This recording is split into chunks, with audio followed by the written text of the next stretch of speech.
Yakobus terdiri dari 108 ayat, 54 perintah yang langsung. Surat ini tidak memiliki banyak artian teologis. Namun surat ini memberikan sebuah nasihat yang bersifat praktis.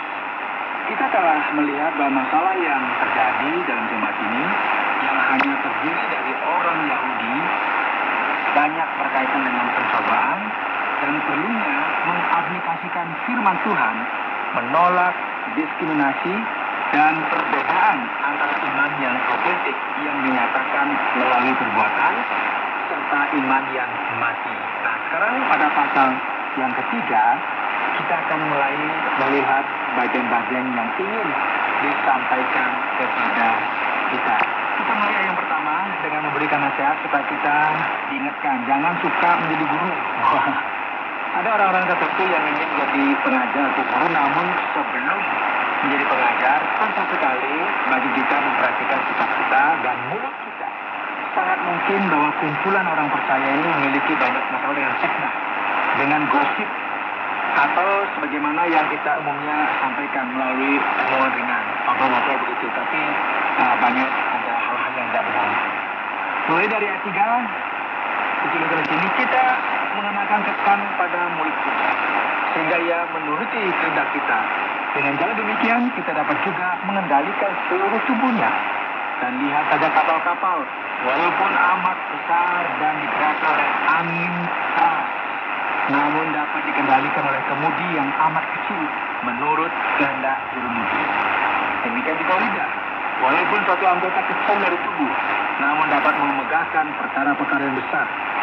Lihatlah betapa pun kecilnya api, dia dapat membakar hutan yang besar.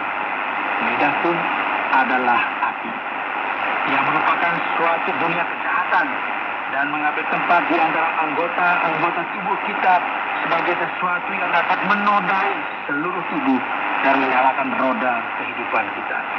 Sedang ia sendiri dinyalakan oleh api neraka. Saudara, ini sangat menarik ya. Bagian ini berbicara mengenai betapa mudahnya manusia dikuasai oleh banyak hal yang ada di sekitar kita. Dan ketika hal-hal ini menjadi realita yang jelas, kita juga bisa melihat kontradiksi yang luar biasa dalam organ kecil yang ada di mulut kita yang sangat sulit ditentukan dan dikuasai. Sebab kita semua bersalah dalam banyak hal. Barang siapa tidak bersalah dalam perkataannya, ia adalah sempurna. Ia dapat juga mengendalikan seluruh tubuhnya. Bagaimana manusia memiliki kemampuan untuk menjinakkan burung-burung di udara, binatang-binatang melata, hewan-hewan di laut, dan segala jenis binatang lainnya. Namun kemudian pada saat yang bersamaan dia memiliki kesulitan untuk apa? Menjinakkan lidahnya sendiri. Ini saudara yang kita lihat. Misalnya ya, dengan lidah kita memuji Tuhan dapat kita pergi ke gereja, menyanyi, membaca ayat-ayat firman Tuhan, ya, mengatakan hal-hal yang manis, yang menarik. Tetapi dengan lidah yang sama kita mengutuki ciptaan Tuhan, mendiskriminasi, menjelek-jelekan orang. Makanya dikatakan hal ini saudara-saudaraku tidak boleh demikian terjadi. Adakah sumber memancarkan air tawar dan air pahit dari mata air yang sama? Saudaraku, adakah pohon ara dapat menghasilkan buah zaitun? Dan adakah pohon anggur dapat menghasilkan buah ara? Demikian juga mata air asin tidak dapat mengeluarkan air tawar. Yakobus sedang memperhatikan di sini hal-hal yang sangat kelihatannya kecil tapi sangat berbahaya. Karena ini bisa menjadi masalah. Setelah khusus berkaitan dengan lidah. Lidah sepertinya merupakan sesuatu yang kecil. Namun hal ini bisa menjadi masalah yang besar.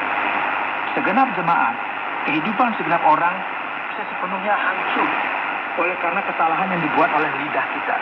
Jadi sekarang jika kita membahas masalah yang sama, bagian akhir dari pasal 3 ini ada kaitannya dengan hikmat. Bagaimana kita bisa menunjukkan bahwa orang tersebut merupakan orang yang bijak atau tidak? Semua ini bisa kita lihat dan perhatikan dengan memperhatikan perbuatan mereka melalui tingkah laku orang tersebut yang dipenuhi dengan kerendahan hati yang berasal dari hikmat. Firman Tuhan berkata, hikmat tidak bisa berdampingan dengan kepahitan, iri hati dan ambisi pribadi, karena semua hal tersebut merupakan hal-hal yang memungkiri kebenaran. Jika demikian, yang terjadi, Ini adalah hikmat duniawi, bukan hikmat surgawi. Ini adalah hikmat dari iblis. Karena di mana saja terdapat iri hati dan ambisi, kita juga akan melihat berbagai macam kejahatan. Dan hal ini menyatakan bahwa kumpulan orang percaya ini sedang mengalami penderitaan dengan perpecahan yang terjadi antar manusia. Ya, kita sudah melihat sebelumnya, saudara, bahwa ada diskriminasi. Sekarang kita melihat ada hubungan yang dicemari dengan iri hati, ambisi, dan penyalahgunaan lidah. Jadi apa yang ingin disampaikan oleh Tuhan kepada kita adalah bahwa hal kecil yang sering kita remehkan pada akhirnya bisa menjadi sesuatu yang menghancurkan. Apa yang Allah kehendaki dari kita adalah supaya kita akan mengejar hikmat yang berasal dari sorga. Hikmat yang murni, yang damai dan penuh kasih, memikirkan orang lain, tunduk, penuh belas kasihan, dan berbagai macam buah yang baik. Tidak memihak dan pasal 4 kemudian melanjutkan perkataannya kepada hal yang sama. Dari manakah datangnya sengketa dan pertengkaran di antara kamu? Bukankah datangnya dari hawa nafsumu yang saling berjuang di dalam tubuhmu? Dengan kata lain, ada dorongan yang kuat. Kamu mengingini sesuatu, tetapi kamu tidak memperolehnya. Lalu kamu membunuh, kamu iri hati, tetapi kamu tidak mencapai tujuanmu. Lalu kamu bertengkar dan kamu berkelahi. Kamu tidak memperoleh apa-apa karena kamu tidak berdoa. Jadi kita bisa melihat bahwa ada sebuah penekanan yang mempertanyakan sikap yang mengizinkan diri kita untuk dikuasai oleh berbagai hal negatif. Seperti yang saudara, iri hati, marah, yang mengakibatkan pertengkaran dan perselisihan. Perasaan negatif ini bisa mengakibatkan masalah dan kesalahpahaman. Tantangan yang Allah kehendaki untuk kita capai adalah untuk mencari hikmat. Dan satu-satunya cara kita memperoleh adalah dengan memintanya. Setiap kita yang meminta, atau kamu berdoa juga, tetapi kamu tidak menerima apa-apa karena kamu salah berdoa. Dengan terjemahan baru, sebab yang kamu minta itu hendak kamu habiskan untuk memuaskan hawa nafsumu. Hai kamu, orang-orang yang tidak setia, tidakkah kamu tahu bahwa persahabatan dengan dunia adalah permusuhan dengan Allah? Jadi barang siapa hendak menjadi sahabat dunia ini, dia menjadikan dirinya musuh Allah. Dengan kata lain, kita tidak boleh mengizinkan diri kita dikuasai oleh keinginan dosa yang sangat kuat, yang menguasai hati kita. Karena hal ini jugalah yang akan membawa kita untuk berjalan dalam jalan dunia ini. Dan karena kita juga memiliki sebuah hubungan yang baik dengan Allah, ya, hal ini membuat cemburu Allah bangkit.